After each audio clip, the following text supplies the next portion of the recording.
$200, a Super Nintendo setup costs twice as much as the old system. For the money, the company promises better pictures, sound, and adventure.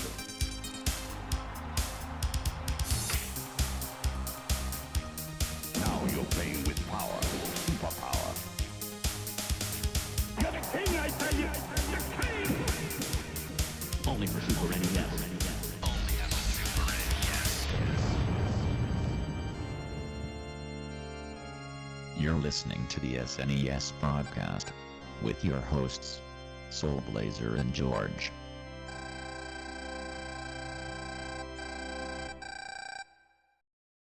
Hello, everybody. This is episode 134 of the Super NES podcast. I'm Greg. He is George. That's me. And we're coming at you with our last episode of 2019 as a special episode. We like to do something special like the last episode of the year. Also because of the fact that being the holidays, both of us are crazy busy. So it's like one less game to have to play for something is like pretty good, right?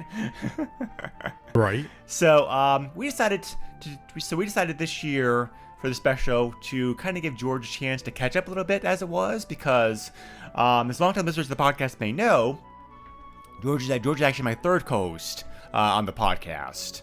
Originally I had Chad, and then I had Alessandro for a while, and both the guys are very great. They just had real life commitments kind of crop up. Unfortunately, we had to require them to leave the podcast. And there's also a number of episodes I did by myself when I was filling in the gaps like between those periods. So altogether, it was about 35 episodes, give or take a couple, that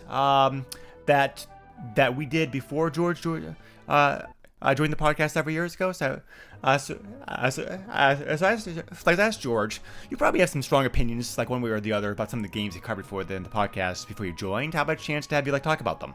So George came up with a list of some games he wants to discuss. Hopefully both good and bad games, because I told him to try to include things on both ends of the spectrum, because it'd be more be more fun that way. But and so yeah, we're just gonna shoot the breeze for about an hour or so and just see what comes out. It's not like this, we really don't have anything planned in this episode beyond that. So if you're a big fan, like unscripted, totally off the cuff podcasting, this is for you. I thought that was every episode we did. Maybe for you it is. Oh. I'm kidding. Wait, I'm kidding. do you script the responses that you have to what I say? No. Wait, how would you script a response to that? I don't understand, Greg. No. Are you magic? No. I know. No, I don't script that. I may have a clue by now as what you may say responds to something, but no, I'm not like a mind reader. Chicken butts. See, you didn't expect that one. No. See? And I'm also not going to expect your first game that you're going to have for us. So what would you like to talk about? Arcana. Oh, yes. Okay, this is a very interesting game, for sure. So It is. Okay, go ahead. Okay, so go ahead and talk about it, and I'll respond to you afterwards. Well, this is the turn-based RPG, the first-person dungeon crawler type game. It's an interesting game. Mm. It's kind of lackluster though, and kind of bland in a lot of places. I do like when you're in like a town or whatever, it's got like that kind of like Shining Force kind of like feel, where you're kind of just like scrolling through the sides, looking at each building and everything. It doesn't tell you what anything is, you have to guess. I mean, some of them have signs on top, but who needs signs? You just walk into every building and just walk around aimlessly until you figure out what's going on, right? Yes, and do everything not nailed down. That's a trademark of RPGs. Yes. But I kind of like the style of it, the art and everything. It looks pretty good. The dungeons itself are pretty bland, but when you get into a battle, it's like a really interesting scene, because like these cards flip up of like enemies. Not enemies show up, like cards of enemies show up. And they show you what they are, and they show animations for when they attack and whatnot. that's a kind of cool design too, but overall the game's just kind of bland and nothing special, I'd say. It's not a bad game, but it's just not super interesting. Yeah, there's definitely like a lot of that I agree with. The graphical style of this game, the cards, is what's like what certainly what makes this game unique. What people usually think of it of these days. Yeah. It ties directly into the story too, because you play a card master who uses these cards, who summons guardians to help him like through cards in combat. So it kind of plays part and parcel with that whole presentation style, which is very nice. So Yes. Also, in the first town, I couldn't find a place to buy armor, so that was interesting. yeah, I Just don't. had weapons. I don't remember. It's been a long time since I played this game. Yeah, I mean, this is a very typical early Super NES dungeon crawler game. Yeah. I mean, if you like games like this is a very good one. There are, there are some nice things about this. The graphics, like George said, are very unique and very good. The music in this game is very good. It's a very good soundtrack. A very underrated soundtrack, I think. The story's not bad. Some of the characters actually have like come and go and have like development and whatnot, which is not what you usually expect to see in a game of this type. But yeah, the dungeons themselves are pretty boring. It's kind of easy to get lost, like even the map. It's a hard game. You definitely have to do some grinding in this game to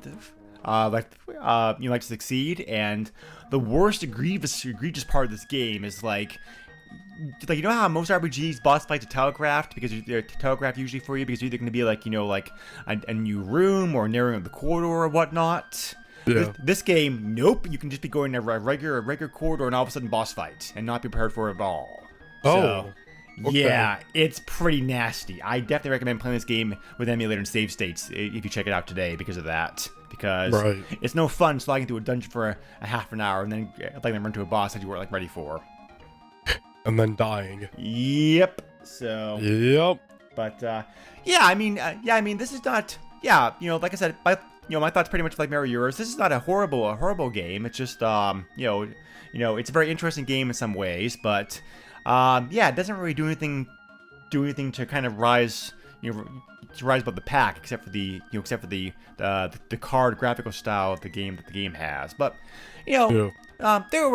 there were dungeon crawler games in the system, so I mean, like if you're a fan of the game looking for like an old school hard game, this is definitely like a fun one to check out.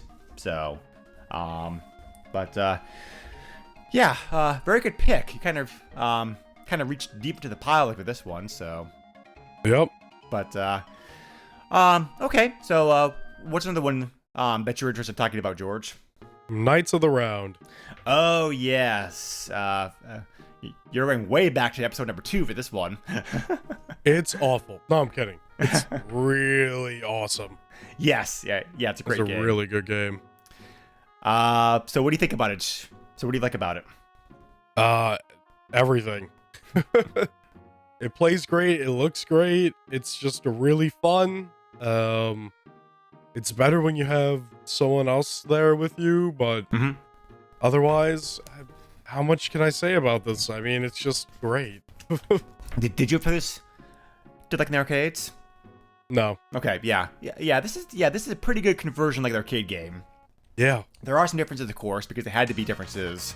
I mean, the biggest knock of this game is the fact that it's very similar to many other games like this that Capcom made around this time period. So it doesn't really, so nothing really, it doesn't really, so the game doesn't really have anything unique. But for what it is, it's like it's a really fun game. You're right. Yes. But not that hard either. Like pretty good challenge. So. But like a lot of games, it definitely is easier and more fun to have something like you're playing along with it. There's always there's always felt like to me that like Capcom's answer to the Golden Axe series from Sega. Honestly, I think this is better than that. Really? Wow, these Golden Axe games are very good. They're alright. You ever play the one on the Master System? Ooh. No, I haven't. Don't. Rough conversion, huh? Yeah. But yeah, definitely. Like Knights of the Round is a very, it's a very good, solid beat 'em up game. I think Konami did beat 'em ups a little bit better than Capcom did, but Capcom certainly had a bunch of like very good games in arcades around this time period. So, I remember, I remember that Willie from from Arcade USA and he was on a podcast joining us for this episode, and like Willie told some stories about this game which are great. I definitely recommend going back and listen to it if you want to. How he bonded with his soon-to-be wife like over this game and stuff like that. So because his wife's also like a huge fan of the game. So, yeah, man. Yeah, definitely very cool. Very cool, very fun game. So and very good graphics too, because this is like a pretty early Super NES game. So, but pretty good pick. What's your next one for us, George? Wild Guns. Oh yeah, yeah. This is another This is an episode. This is another episode where I had a guest host on, Michael Kelso from the Two Dudes in the NES podcast, because he loves this game. I never played it before the podcast, so did you ever play this one before earlier, George? I did actually, yeah. Okay, like some history with it then. So a little bit, but yeah, this is awesome. There's a reason why they remastered this game and put it out on modern consoles. I need to buy that still. I haven't gotten around to playing it yet. Yeah, I have to do that too. But this is a great game. It's pretty unique too. It's original because you're like running around the screen, but then you have this crosshair, and you start shooting. You can move the crosshair, but you also have to worry about what you're doing in the background, and it's hectic, but it's really good, and it's fun. It's a very good game. Yeah, this game reminds me also a lot about like another old arcade and NES game. Have you ever played like Cabal? No. Yeah, that game incorporates like some of the same mechanics, because you're a soldier who has to defeat a same perspective. You have to defeat a certain number of soldiers on the screen before you can move on to the next screen, and you can like move around to hide behind walls and trees and rocks and whatnot. You can you can also shoot and destroy objects in the foreground like buildings and whatnot, like your weapons. So Wild Guns reminds me a lot about that game, but. I never played Wild Guns before the podcast, and I agree with you. This is an awesome game. It is. Natsumi put this out. They're better known for the Harvest Moon series. So, and this game did not get very much attention at all when it came out, which is why it's very, very expensive these days. Copies of this game go for mad money, like $700 worth. Oh. Yeah. Okay. Yeah, it's a very rare game because nobody, Natsumi's not a very big company. A lot of copies didn't get made, so nobody really realized how good the game was. Yeah, they make a lot of mobile RPGs now. Right. So. Yep. But yeah, so the combining of cyberpunk and western stuff in this game is also like a very interesting mix, but it works surprisingly well. The boss fights in this game are great. Yes.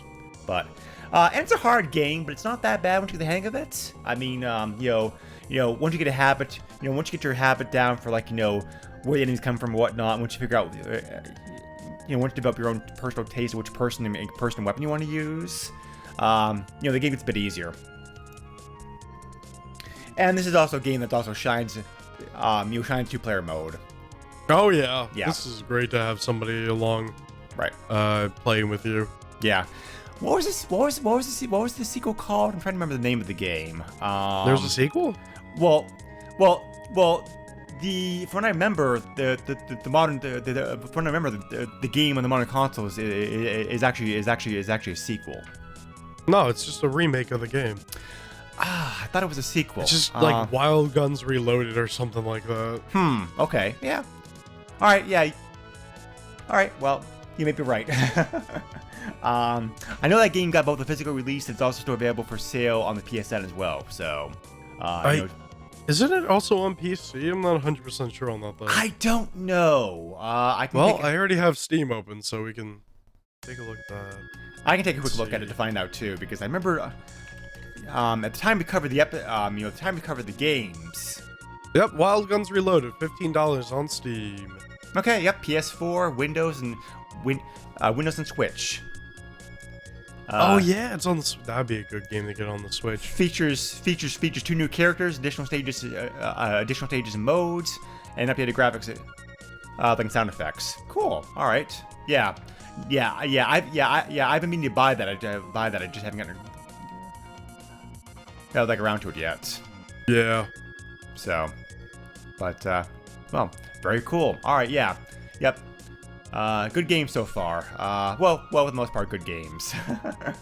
Yeah. What's another one that you'd like to talk about, George?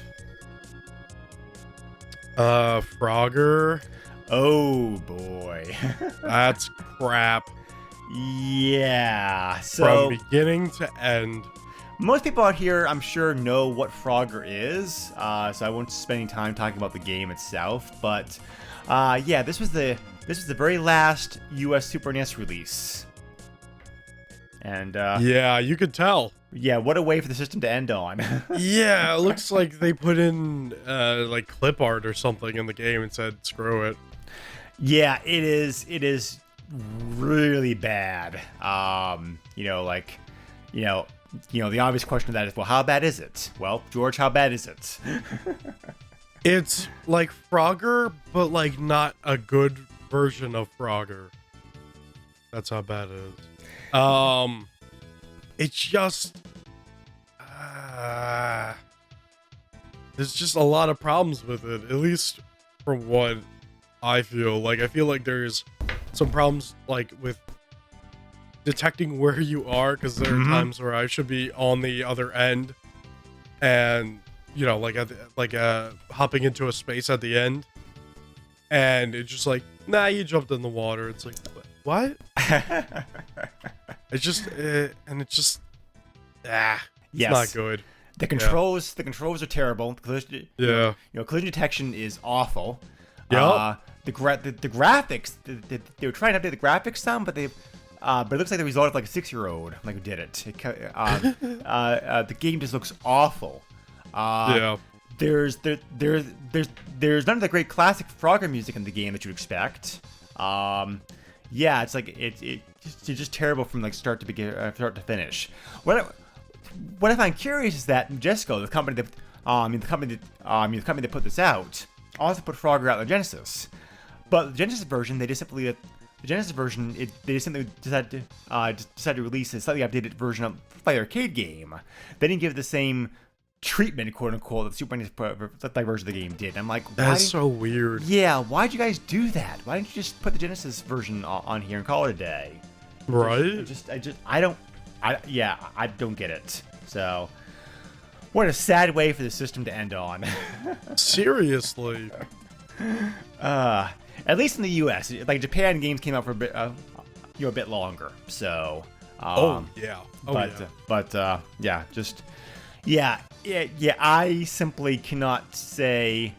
The only good thing I can say about this version of the game is that, like the fact that the fact this game came out proves Frogger staying power, like even like to nowadays, because they are, Frogger's a very, very good game. There's still my local Dave Buster still has like a Frogger-based game in it. That's how like. Oh really? Yeah. That's how popular the franchise still is. So I don't mind Jesco doing a cash grab with a popular game, but youch, the treatment they gave this one is just not. It's just you got to see it to believe it. Yeah, it's probably one of the worst games of the system. Period. That's how bad it is. Wow. Okay. But so, yeah, and at the time that was an episode I did like just by myself because I just trying to filling gaps, and I did not know how. What a way to go! Yeah, I did not know how horrible it was. So I played it. I'm like, oh boy. Well, I'm committed, so I guess I might as well talk about it. But right. Luckily, however, I can say the Super NES version, the Super NES version of another classic arcade game, Miss Pac-Man, is very, very good. That's a wonderful version of the game. So, I definitely recommend that version of the game. So, yeah. So, moving on to hopefully a brighter topic. What's next, George? F-Zero. F-Zero. Yes, I know we talked about this a little bit off mic. Give us your thoughts about this game. I'm not crazy about this one. I do recognize it as a good game, but I think the problem that I have is that I am looking back on it from playing other F-Zero games compared to somebody who maybe played this game first and then played the other games, because this game is just very limited. I don't want to say the controls are bad, but they're not as tight as I feel like they need to be with some of these tracks in the game. But overall, the aesthetic and whatnot, the lore behind it is awesome. I just can't get behind really playing much of this version of the game. Yeah, I can understand that. I mean, like, I think that this is the first game you and I really disagree on. But I think you made like an excellent point. The fact that you came this game late, whereas whereas I definitely was in that group that you talked about, where like I played this game first and then like played the games of series that after that. The GameCube, the F-Zero GX is amazing. It's an awesome also, game. you get to customize your own thing, and you can put like a cow print on it, and it's cool. The only thing I hate about the GameCube version is the fact that the game makes me a bit motion sick, because there's... Oh yeah, the you get an extreme sense of speed Oh there. yes, too much. Oh, it's great. But oh yeah, no, I can understand how it could be too much for some people, but the N64. Oh, it's great. The N64 F-Zero game though was fine. That didn't, that was also a lot of fun, and that didn't give me the same problems. So. I once did a 12-hour live stream, and that was the last game I played. And oh boy, it was great. Yeah. So, yeah, I mean, like I've not gone back to F-Zero in a long time. Maybe if I did go back to it, I'd feel the same way you did. But I just remember like really liking this game a lot, because it's strange for me because I'm not a big racing fan. But this game was a launch title, and like for a launch title, this is an excellent game. It really shows. It really shows what the system can do. Great graphics, great music. I like how you can pick the different cars that have like pros and cons to them. So, you can kind of pick the one that you want to get good in, like so to say. But and there are like hidden courses and whatnot you can unlock once you get good enough. There's a whole the whole last course is like hidden until you do well enough at the previous courses.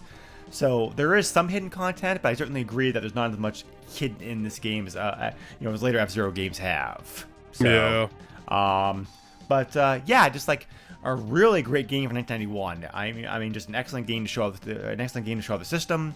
Show what it can do. And it's like it's a very good casual pick up and play racing game, which I guess is the reason why I got into it so much, because it's like it's not realistic, and that kind of makes it like more fun to me, I guess. Just the nature of it. So, right. It's too bad. Yeah, too bad Nintendo has done anything with this franchise like for a long time, because this is something. I'd love to see like a new game. The Switch would have been perfect for this. Yes. Yeah. Yeah, exactly. So yeah, just get Sega to make it again. There you go. Yeah, either that or Namco. I mean, like, you're already partnering with Namco for like a Mario Kart games. Invite him to help out the F-Zero series. Anything. Put it back in the arcades. Even if they just remade F-Zero GX and put it on Switch, I'd be down for that. Yeah, that'd be good. Yep. So, I do also think this game is a little bit easier than some of the later F-Zero games too. I mean, still hard. Don't get me wrong, but I think but I didn't have the same. I didn't have the same level of aggravation playing Super NES F-Zero as I did some of the later F-Zero games. So, whether that's good or bad depends upon your perspective on things, I guess. So, but interesting. Okay, awesome. Well, I think you have one more game for us, George. I don't. Oh. Did we do 6 That was already? my last. Oh, did we do 6 already? Did I lose count? That was 5. 5. Okay. All right. Oh, okay. Never mind then. All right. My next game is Super Mario World. There you go. Yeah. So, there's a couple. Yeah. So there's looking at the list, there's a couple games here I thought maybe you might want to talk about, but you know, I thought I thought you were a SimCity fan. You know, have you not played like any of the games? SimCity? Yeah. I haven't really played the SNES version, but I played like SimCity 2000 a lot on the computer, and SimCity 4000 a decent amount. We'll have to cover SimCity 2000 at some point because that also came out on Super NES. Oh, really? Yes. Yep. Oh, geez. Hopefully it's not as bad as the Saturn port. It's fine. It has a couple issues, I think, but it's but they tried very hard to make it work. So Because the Saturn port, the UI was just a mess. Yeah. And it just went so slow. Yeah, I highly recommend checking out SimCity, the Super NES version, because Nintendo actually did some tweaking of the game to make it more consoleized. It's a very, very good version of the game. A lot of fun for sure. So, yeah, I know you said before that you didn't want to cover Final Fantasy IV. That because we covered some RPGs like recently. So, but you like 4, right? Like you played 4? Yeah. Okay. All right. What do you think about Pilot Wings? Super NES game. I haven't played too much of the Super Nintendo version. Yeah. Again, this is a lot like F-Zero, where I think like the first game's good, but it's hard to go back to if you're used to the later games. So, because launch game for the system. Very good game showing off what the system could do, but the later games certainly did things like better than this game did. So yeah, but yeah, cool. So all right then. We'll wrap this up here then. Unless there's anything else you want to talk about, like real quick here, George, for us. Just have a great Christmas and a great Hanukkah and a great Kwanzaa and a great year, and I hope the new year is good to you, for you. Yes. Yep, exactly. You took the words right out of my mouth. Well, I mean, they were easy to see. I just grabbed them. Yeah, so we are lining up our schedule for 2020 already. We're already trying to firm up the first few months of whatnot games to cover. We have a guest host already, already planned, and I'm hoping I'm trying to get more guest hosts committed, but being the holidays, bad time of year to reach anybody, so I have to wait on that. So yeah, we got some surprises, got some good games coming up. I think. It's George's pick for our next episode, which will be released to everybody here on the weekend of January the 11th. What game are we going to be covering for that episode, George? Wario's Woods. Yes, probably better known. Probably better known for its NES version, because that was the very last Nintendo released game for the system in North America. So I never played the Super NES version of the game. This ought to be interesting. All right. So, kind of funny. We talked about like last game for the system, the Super NES in this episode, and we're talking about mentioning the last game for the NES in the next episode. So, interesting. So, is that like the first game they get rated by the ESRB or something? One of the first. I don't know if it was the first NES game, but because Wario's Wood came out in 1994 and the system was dead that year. So, there you go. We could talk about that too.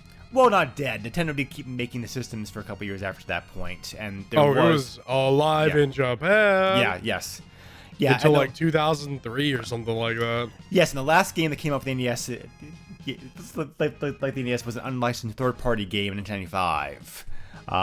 One of the one of the Card Dream games. I don't remember the name of the game like right now, but Wario Woods was the last licensed game to come out in North America for the system. So yeah. So because of that, people probably know the NES version more. So as you also mentioned, George, I think the Super NES version like it'd be fun to look at. So all right, thank you everybody for taking the time to listen to us. If you have any questions, feedback, suggestions, things you want to suggest for like future episodes, please feel free to leave us a comment on our Facebook page, or you can also email directly to the SNES podcast at yahoo.com. We also have a Patreon at SNES podcast. Sorry, that's wrong. Yep. Hold on a second here. Patreon.com/ was it the SNES podcast? Sorry, it's SNES podcast. See, that's what I'm tripping over. So, but for $1 a month, you can get bonuses such as being shouted out like in every episode, as I'm doing right now with Corey and David. Thank you for your support. Early access to episodes, and also be able to dictate a game for us. So, we have some. And we have some other special ideas in mind coming in the future. So we hope you stay with us for 2020. George, if somebody wants to reach you, how can they do so? Twitter's a thing. I'm on there. At _Derpkin_ at _DERPKITTEN_. That's about it. All right. So in conclusion, I know 2019 was a rough year for a lot of us. I hope this podcast helped to bring a little bit of joy and relaxation to you, throughout the year. And I'll sign off with my fervent wishes that 2020 be a better year for everybody. This year was kind of messy and blurry. I'm thinking that I'm going to look at next year with 2020 vision. And on that pun, I simply can't match. So, I'll let you have the last word for that. Yep. Thank you, everybody, and take care. Bye. Nintendo controls 80% of the video market. But no matter how you play the game, or which game you play, things definitely have come a long way since Pac-Man. Now you're playing with power. Super power.